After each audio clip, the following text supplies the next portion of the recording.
Hey everyone, welcome back. It's Lucid, and I've got Sai with me again. This is I, yet again with Lucid. So we do see some what looks to be actual battles at this point.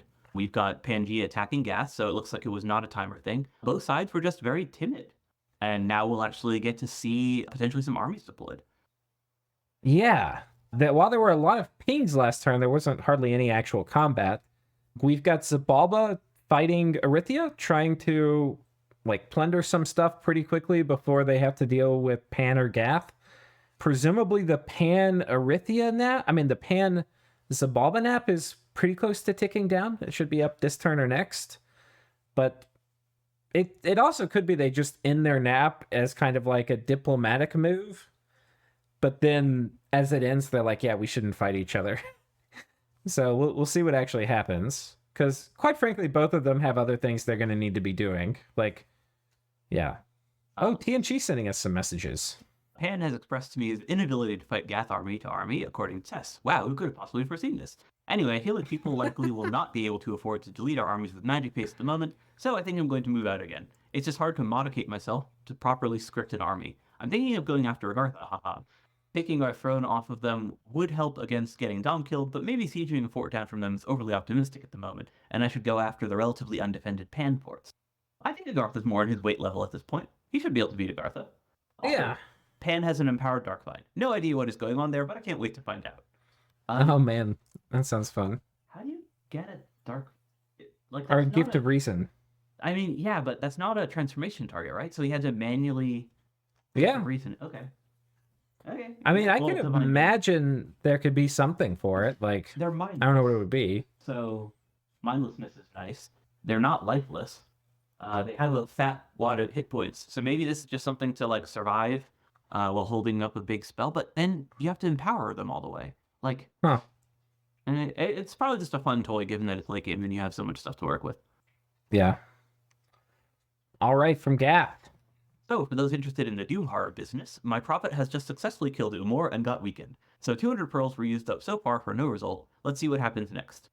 I would be fine with that if not the terrible tart rolls over the large amount of attempts, along with the fact I still haven't received the third hero with luck 3. Not that I need her anymore. Okay, enough whining for now, but I promise I will return if this trend continues. Speaking of Doom horrors, I forgot to mention that 3 turns ago my mummy hero slaughtered Rarku, and I was surprised how easy it appeared to be. Luckily, nobody should seriously be suspecting me for going for Dooms, because there was not much evidence I'm even wishing except making Forbidden Light and prophetizing a golem. One thing that Pan should aim for to prolong the game and win it based on economy is using his own Dooms to destroy my thrones, so I need to make sure that doesn't happen. One of the first artifacts Pan made was a Doppelganger amulet, which is perfect for any Doom horror, so my job is to ensure none of my thrones are susceptible to that. He doesn't have the best anti-Doom horror artifacts, because I have them, but he does have Gift of Health that makes fighting them easier. Also, I don't think his prophet is a golem, so I may only guess whether he is actually going for that. Huh. And we know that Pangia's solution had just been using his own god, which has not always been successful. Right, because his god is the shit-eating grin. It's the idol of sorcery, and those don't do that great against Tars. They can survive or win, but it's not clean often.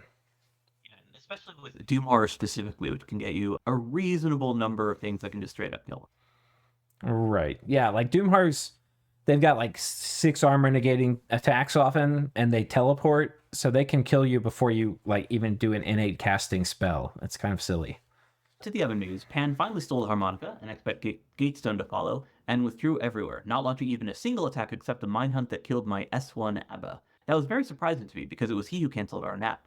From the discussion after the turn, he said he knew from testing he couldn't beat me and that he respected my power level too much to attack. I assume all this is more by games trying to provoke me into attacking his throne, and thus make Shiv switch onto me. Regardless of what it is, though, I see zero reason to attack him into Gift of Hell when I should be able to end the game soon. Therefore, I have to say sorry to the viewers for not planning any fancy battles against Pan at this point. First of all, I'm quite tired of this game, and I also think attacking Pan's land is pointless unless it provides pearls. You might say that I could have gone through the thrones already, and maybe even long ago. That is probably very true, but at this point I'm not the public enemy number 1, so if I can make that attempt more reliable, I will. So this turn I will also withdraw my forces adjacent to the Misfortune Throne, mostly to remove the Chivalvan Nap cancellation condition, and the need to tell him every turn I am not attacking. I don't need to be adjacent to attack that throne when the time comes. Yeah, so we saw the army next door that he had to, it was largely flyers, storm flyers even, so he can just, fly onto that throne with those guys, and of course do the magic phase stuff, given that he needs only 2 more to close out the game. Yeah. So the biggest event for this turn for us should be the attempt to capture the 83 Defilers of Dreams. Bernard's tests show we can do it, and so we will, even though it is still very possible we will be spotted. I am very surprised there has been no scout or astral window in 249 so far from anybody, and I know there was no astral window because Air Dome is good in that it lets you know both when a spell passes through or is blocked. We will also start preparing some defenses for our blood farms against Harmonica Golem. According to Window, Pan has a divine named and multiple times empowered Dark Vines in number 124. Oh, so yeah, he saw that too. Huh. From my test, it should have at least 4 magic pass to start radiating power. I wonder what that could mean. What can it do that a golem can't? The main difference, I guess, is that it won't die to a single gift from heaven. But so maybe he empowered it for magic phase and planning to use it with harmonica? Feels weird to me because I have to say, or it feels weird to me, I have to say, because Light for Life should reliably send it home every time. So maybe it's a Battle Dark Vines, another Soul Drain caster? Anyway, I'll delay making Gladiator Gloves intended to deal with Harmonica Golem until I find out what that thing is. I bet WarPC is having fun there with so many gems he doesn't know how to use them. I bet Hall of Fame will look funny after this turn with some unexpected people there. Huh. Okay. That's presumably from his horror catching. Yeah. More All people right. going back and forth. Pan started nap tick down after having offered parts of Nexus and Gift of Nature's Bounty. Gath was close to a throne rush and moved quite a lot of troops near the throne we just took from TC. Interesting times ahead. We do wonder what Erythia has been up to for the last 20 to 30 turns, since there has been a good chunk of time when they weren't at war with anyone. But the way their war is going against Gath and our raids into them went this turn, it feels like he either is hiding the big guns or just hasn't really prepped. Maybe we'll see the outcome of Pearl Wish farming. Yeah, I don't... I still can't understand what Zabalba's doing, but we'll find out. Yeah, okay. So, starting to see some raids. Let's see how he's doing this. He's got 4 Centaur Sages coming. Well, it looks like a mini communion of some sort, but whatever they were casting is not going to. Light raiding. More pinging. TNG attacking Agartha. I support this. Yeah, picking a fight in their weight class. More pings. A little raid, that's something. Yeah. TNG rather than Harpies. Yeah. An actual army. More raids. Yeah, I was hoping this would be the Dark Vine, but no. No, it's Pan that has the Dark Vine. Oh, that's right. Okay, so we don't actually see 2 men. We see 1 Zabalban army moving around. He Citadel of Powered this, where he moved previously. So he's got a Citadel of Power in Erythia's cap circle. I think that's just to prevent that army from getting magic phased. And this army skips the throne and goes out and reveals that Erythia actually has an enormous force inside. Well, Long Deads and Ducados. What is that? Chaff, right? So the Ducados are real, like Mystics are real, like those guys are useful. Long Deads and, regular Erythian soldiers are not actually very impressive. So he's still reliant on his mages doing literally anything there, right? And unless, he plans on Gate or Vortex of returning them out again, then he actually does need to put together a huge communion in order to, accomplish anything with that army. Yeah. So what's interesting is this Gath force, I guess this was the one he was talking about, has moved back away from this Zabalban throne. I know he can 2-map move onto it with a lot of the demons, especially the flying ones. Not sure if he can do it. I don't think he can do it with Seir. No. Yeah, it's just the Stormflyers or stuff with flying ship / flying carpet. Oh, okay.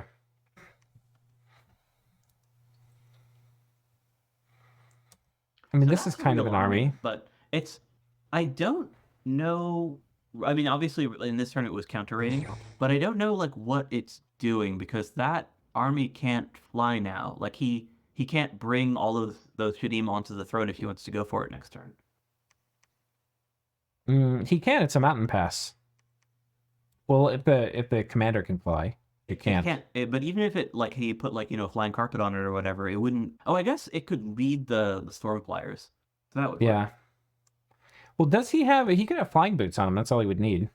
Oh no, he would need the. Yeah, he would need storm power thing. Yeah, so he would need the Igor's tube and flying boots, or he would. Yeah. I mean, it's a lot cheaper to just do the carpet. Carpet works in storms. I think it was carpet or ship, or I think it was carpet and ship. The ones that do just the mat movement one. I think that because Gath had been talking about this, that they're either bugged or coded Yeah. differently such that they still work in Storm. The sailing Okay. ship I doesn't mean, work, interestingly, but the flying, or he had said that the flying ship did. one thing I just want to mention here, if you're playing a game and you see stuff here and the player's saying, "Don't worry, I'm not going for your throne." Trust the pieces on the board. When there's no other explanation for them being here other than going for your throne, then that's what they're there for. Yeah, like in gunboat diplomacy, if something moves up to your border, you can assume that it's attacking you. Right. So, that's now if these were smaller armies, like 100, like, like if this was 100 army and this was 100 army, not like 400, those could be just, like we're here for defense. But these are major, huge commitments. These are his major armies. These aren't like, oh, we're here to defend in case something happens. Yeah, that's where all of his, or not all, but that's where a significant number of his uniques are as well, right? Like you can see, Queen of the Sea, Lord of Corruption, Plague Wind, and also a Storm Immune. Oh, huh, yeah, that's true. So it appears there's an attack imminent over here. I guess this is going to eventually fall. I guess he wanted to see what was inside of it. Yeah, and he still has it surrounded, so it's not like the end of the world, but like, yeah. Yeah. Pangia, let's go look at their thrones. This one here is very vulnerable. This one's very vulnerable. Oh, well, no, it's got a big pile of mages next to it. And some Defiler of Dreams. So Pan is also doing Defilers. And the fact that we can see them... Oh, no, they could still be uncharmed. No. Yeah, they could be enslaved potentially too, I think. Yeah. They're either enslaved or charmed. Probably charmed. So anyway, that's protecting this throne. And then that one, the cave throne, looks just utterly undefended. Like, I'm surprised that Gath hasn't sent at least like a little expeditionary force onto it already. Yeah. Well, that would trigger the nap countdown with Zabalba, which he wants to avoid. But like, yeah. I mean, that throne looks like ready to fall.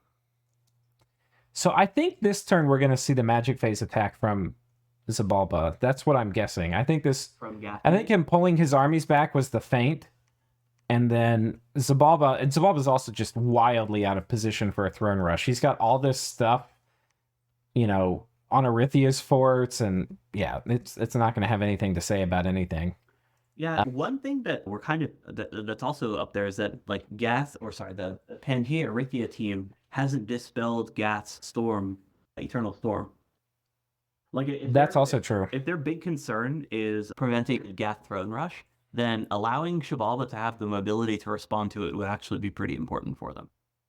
Yeah, and presumably they can just ask Gath to take it down, and he'll have to. That's apparently the terms of their agreement. So, yeah, whether Gath actually would, I suppose we would see.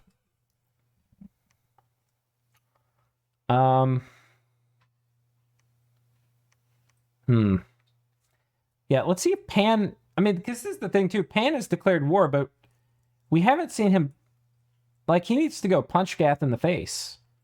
And we don't really see any of that. Like, I mean, we were talking about raiding earlier, but we don't really see Pan with a big army like, hey, I'm going to punch you in the face. It's possible he wants to do some master and slave shenanigans before that. Like, fight Gath with Gath's own army. But I think you can't win a whole war off of that, I don't think. You need to put together other armies and use that as like a backup. Yeah, a wild card. Yeah, like a very special weapon. But yeah, he's been very effective at just using these mass sage stacks, but you have to actually use them, right? Like, yeah. The other thing is that he's got all these thralls sitting around, right? Presumably they're for blood hunting. They're free from the vampire lords. Just put them in the throne. Like they may as well help hold up the walls. Yeah, they hold up walls. They are going to be some chaff in case you need to like defend it, because it could be hard to get them in. You'll have to like gateway them in or something, which can be a big problem if there's like a, all of a sudden it's one turn popped or something. Have they? We also don't have iron walls on these thrones, it doesn't look like. And like this also is not a wizard tower. The safest thing is an iron walled wizard tower. That's 2,000 defense. This is 500. Yeah, but mostly the reason I was pointing out that the thralls would be sitting inside is just that he's got this big pile of them, and it doesn't seem like they're doing anything where they are. Yeah. So that's like a low cost thing that would help him out. Like it doesn't, hurt him to go put them in the throne instead of in the random province that they're sitting in right now, other than the micro, Yeah. I suppose. Yeah, I mean maybe he blood hunts a little better here, but like we're at the part of the game where everybody's sending us messages talking about a throne rush might happen. So like it's like, okay, you figured it out. Now what do you do? Yeah, I think is in 171. You just had it highlighted. That seems to be his biggest army in that region. Yeah. So I'm wondering again why they're in that particular province. Just because, like, if he wants to go, push against Gas Throne, like he kind of mentioned doing, though, then presumably he'd be going for that throne on the swamp over to the right. It's on that screen over there. Yeah, it's the Gath, the singular Gath. Oh, sorry, I'm sorry, that's an Erythia throne. If he's going for the Gath throne, which one would he be talking about then? Because it looks like it's all his thrones. There was, I think it was down here maybe. That's also Pan's throne.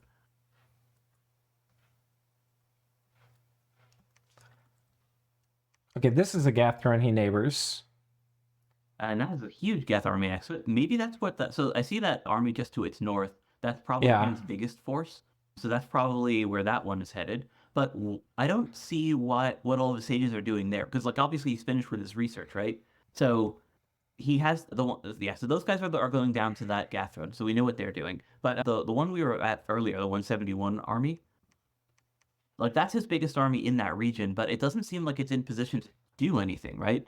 Like it's 2 provinces deep off of the border. Yeah, and I mean, imagine if Gath can put these forts magic phase lockdown somehow, like a golem or something that, like maybe he's gotten scouts. We won't see scouts getting patrolled out for the most part. So if scouts got patrolled out here, then like he would know what these guys are patrolling with. He could send in the right kind of golem or something to take this in the magic phase. The same turn he moves on top of it, well, these sages can't get there anymore. They're like totally blocked out. The only thing you can do is try to gateway something in, and that's not going to work. So, yeah. Gateway, it can bring a lot of troops, but it's only bringing 1 commander. And while Pangia does have a ton of astral mages, they're all astral 1s. So I sincerely doubt he has, the gear to bring like 80 sages in. I mean, sorry, Pangia bringing a ton of troops. What game are we watching here? Yeah, there's no ton of troops to bring. But yeah, mostly what I was saying though is that like even if like he did have a big army to gateway in, right? Like he had a ton of like ether warriors or whatever. You still need a lot of mages, especially with the play style that Pangia has been using. Yeah, so he actually needs those sages in the province where he wants them to fight. Yeah, this is something we'd seen. We saw this really at the start of the Gath-Zabalban War, where Zabalba didn't have his armies combined. And we also saw this in the Erythian War with Gath. Really, every time that somebody's having to fight Gath, Gath is putting so much pressure on them in so many ways that, and a lot of these players didn't have perfectly combined armies ahead of time. And it's very, very hard to combine your armies in the presence of Gath. You need to have them already combined. We've just seen that time and time again here. So. And not only do they need to be combined, they need to be combined ideally with these thrones. So. Yeah, and even if he wants to do a guerrilla thing, right? Like, he wants to do the Gifts from Heaven spam vortex type play, you still need them where the Gath armies are. Yeah. Where's Pangia? Is this Pangia proper? Okay, do we have the Idol of Sorceries here? We don't see evidence yet of the Royal Malakwi. He might be hiding it from us. I don't think he's silent it because he was just complaining about having lost it. So I think he just got it called back. So he needs to wish for another one, or sorry, wish for it the first time, I should say. Like he now had the opportunity because his god is. I think that was last turn's message. He said he was going to. He just called it back. So I think he was putting in that order last turn. That's what I assumed. No, last turn he had just lost it, right? So he was calling it back. So now it's back. And now he needs to actually cast the wish. Okay, okay. All right. Well, it's 20 minutes, and let's go ahead. I think we can go to the next turn here. I don't know if we even need to break for a new episode. What do you think? Yeah, this one's pretty short. I guess it will depend on how long the next turn is. Okay. Well, I'll pause it. We'll take a peek. Okay, we actually pulled up the turn. I think it deserves its own episode. So we'll see you guys there in the next episode. Cheers.